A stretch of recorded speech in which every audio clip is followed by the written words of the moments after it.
नमस्कार दोस्तों, जय माँ दुर्गा और नवरात्रि की आप सभी को हार्दिक शुभकामनाएं। आज नवरात्रि का पहला दिन है और मेरा पहला संकल्प है बेटियों की सुरक्षा। नवरात्रि के 9 दिनों में मैं 9 संकल्पों की बात करूंगा, 9 संकल्प लूंगा और जिन्हें पूरा करने की पूरी कोशिश करूंगा। नौ दुर्गा माता दुर्गा के 9 रूप हैं और आज जो पहला रूप है माँ शैलपुत्री। इनके प्रथम दिन पर मैं आज संकल्प लेना चाहता हूँ।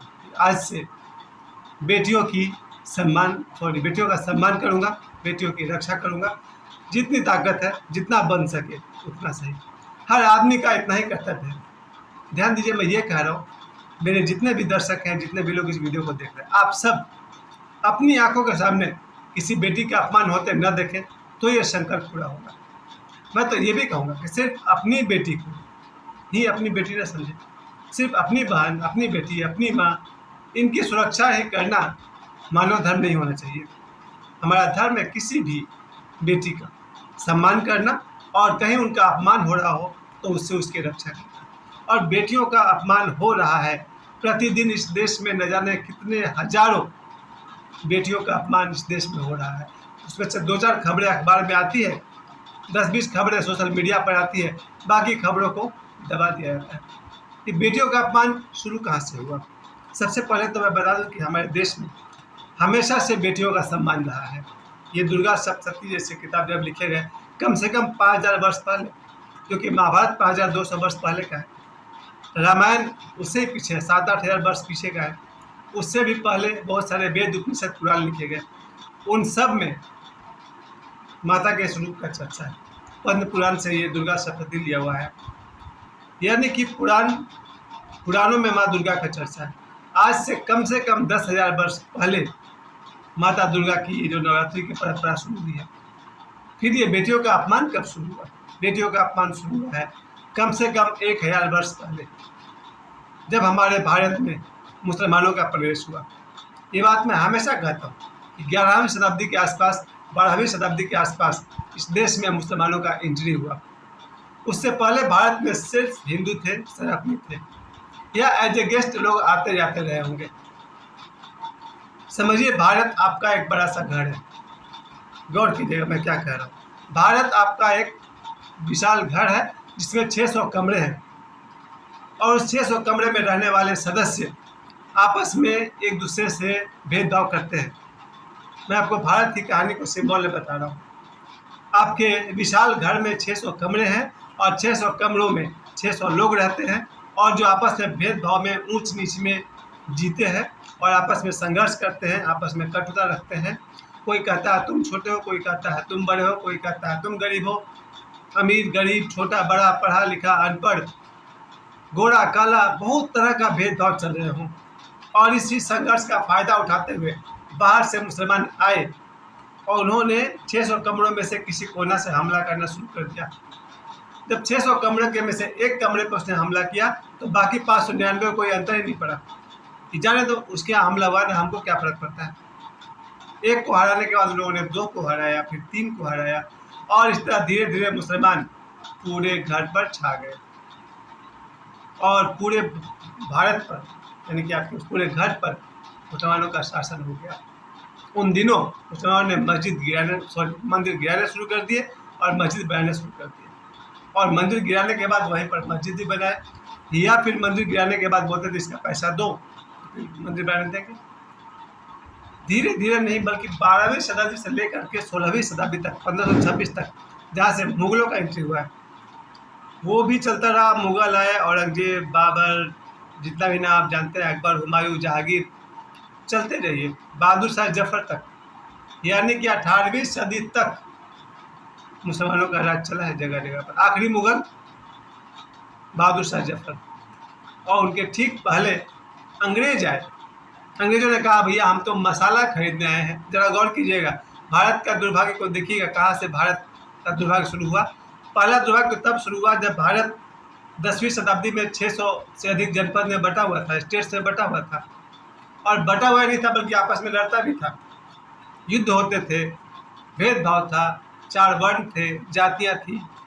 इसमें भारत के कई टुकड़े हो गए थे और इसमें आराम से घुस गए बाहर से, और घुस करके उन्होंने भारतीयों को गुलाम भी किया और गुलाम वंश की स्थापना हुई और न जाने कितने सारे वंश आए, मुगल वंश वगैरह। जब भारत पर मुसलमानों का शासन चल रहा था, भारतीय तो पूरे दबे हुए थे, नीचे गिरे हुए थे, इनके ऊपर मुसलमानों का शासन था। अब इनसे भी चालबाज निकले अंग्रेज। अंग्रेज ने कहा भैया हम तो मसाला बेचने आए हैं। मसाला बेचने के बहाने वो यहाँ पर घुसे और धीरे धीरे एक एक करके इन्होंने फिर वही 600 टुकड़े पर इन्होंने मुसलमानों को हटाया, हिंदुओं को हटाया, दोनों के बीच में फूट डाला और अंग्रेजों ने 300 साल तक शासन किया भारत के ऊपर में। लेकिन मैं ये कह रहा था कि इसमें बेटियों का अपमान कहाँ है। जब मुसलमान भारत में घुसे थे उसके बाद से उन्होंने यहाँ की बेटियों को, महिलाओं को परेशान करना शुरू कर दिया था। जबरन उनका धर्म परिवर्तन किया, विवाह किया या बलात्कार किया और धीरे धीरे मुसलमानों की संख्या समझिए कहाँ तक चली गई। आज मुसलमानों की संख्या 30 करोड़ अगर भारत में है तो 10-15 करोड़ बांग्लादेश में है, 10-15 करोड़ पाकिस्तान में है, ये 50 करोड़ मुसलमान हो गए। मुश्किल से मुट्ठी भर आए हुए बाहर से मुसलमान 5,000 होंगे, 50,000 होंगे, 2 लाख होंगे, 5 लाख होंगे, वो 50 करोड़ बन गए। और इन्होंने भारत की बेटियों के साथ बदतमीजी की और 2024 में भी करते हैं। आज भी 2024 में हर एक महीने में, हर सप्ताह में एक खबर मिलती है भाई लव जिहाद के नाम पर लड़कियों के 30 टुकड़े 40 टुकड़े करके फ्रिज में डाल देता है। हर महीना, हर सप्ताह या शायद हर दिन बेटियों का अपमान होता आ रहा है। फिर अंग्रेज आए, अंग्रेज भी कोई, सभी अंग्रेज तो अच्छे होते नहीं हैं, इन्होंने भी भारतीय महिलाओं के साथ, भारतीय बेटियों के साथ इन्होंने भी अत्याचार किया। मैं ये कहना चाहता हूँ कि नवरात्रि के अवसर पर जब हम लोग माँ दुर्गा की पूजा करें तो ये संकल्प करें। ये इतना विशाल भारत जो 600 स्टेट अगर मैं मान के चलूँ, इसका आपस में बढ़ जाना, आपस में भेदभाव होना भारत को कमज़ोर कर दिया। इस कमजोरी का फ़ायदा उठाया मुसलमानों ने और फिर जब मुसलमान और हिंदू एक जगह रहने लगे तो इनको फूट डाल के अलग किया अंग्रेज़ों ने। और नतीजा क्या हुआ 1947 में, ये बाहर से आए हुए मुसलमान यहाँ पर अलग देश मांगने लगे। जरा गौर करिए, आपके घर में कोई आए, आप पर हमला करे, आपको गुलाम बनाए और जाने की कीमत में कहे कि इस घर का बंटवारा करो और साथ में 55 करोड़ रुपया भी चाहिए। भारत का बंटवारा हुआ, भारत के 3 टुकड़े हो गए, एक तरफ पाकिस्तान, एक तरफ बांग्लादेश, बीच में हमारा भारत। एक भारत के 3 टुकड़े हो गए। मुसलमानों ने अपना देश मांग लिया, इतना ही नहीं मेंटेनेंस के लिए 55 करोड़ रुपए भी मांग दिए। इसके बाद हमारा देश कमज़ोर तो हुआ है। अब इस देश के अंदर आज भी बेटियों का सम्मान नहीं है। नवरात्रि के अवसर पर मैं आप सभी से कहना चाहता हूँ कि अगर आपको पहला संकल्प कोई लेना चाहिए तो यही कि हम बेटियों की सम्मान की रक्षा करेंगे। मगर कैसे? सबसे पहली बात मैं ये कहना चाहता हूँ कि हमारे देश में एकता नहीं है। देश बचेगा तो धर्म बचेगा ना, देश ही नहीं बचेगा तो धर्म को निभाइएगा कैसे? बाहर जाइए, आपको समझ में आ जाएगा अपने देश का कीमत क्या होता है। हम तो गए नहीं हैं, लेकिन फिर भी समझ में आता है कि हम लोग अपने एरिया के बाहर चले जाते हैं तो हम लोग परेशान हो जाते हैं, जब अपने एरिया में लौट आते हैं तो कितना खुश होते हैं। तो सबसे पहले मैं अपनी बात बताना चाहता हूँ आपको, एकता लाइए देश में। एकता आएगी तो ही मजबूत भारत होगा और तो ही बेटियों के सम्मान की रक्षा होगी। और एकता मुश्किल है, ये मैं इसलिए कह रहा हूँ कि हम लोग घर में जितने भाई बहन हैं, 4-5 भाई बहन जो आज हम हैं, इनमें एकता लाना मुश्किल हो जाता है। ये याद दिलाना पड़ता है बार बार कि हम सब एक ही माँ के संतान हैं, एक ही पिता के बच्चे हैं। ये अगर दिल में बैठ जाए कि हम एक ही माँ के बच्चे हैं, एक ही पिता के बच्चे हैं, तो कितना भी ऊंच नीच हो जाए भाई भाई एक रहेंगे, भाई बहन एक रहेंगे। मेरे अपने 2 बच्चे हैं, सोहम और साक्षी, इनमें एकता लाना मुश्किल होता है कभी कभी। इन्हें भी होश रखना होगा कि हमारी माँ तो एक है, हमारे पिता एक है, तो हमें भी मिलकर रहना चाहिए। यही बात अगर आपके मन में बैठ जाए, हम सब की 3 माएँ हैं। एक माँ जिन्होंने हमें जन्म दिया, दूसरी माँ हमारा देश भारत जिसमें हमने जन्म लिया, भारत माता, और तीसरी माँ दुर्गा माँ जिनका नवरात्रि शुरू हो गया, जिन्हें आप अपनी आत्मा की माता कह सकते हैं, आदि शक्ति कह सकते हैं। तो हमारी जो 3 माताएं हैं, दुर्गा माँ, भारत माता और जन्म देने वाली माता, इन तीनों के रूप है हमारी ये बेटियाँ या बहनें, महिलाएं।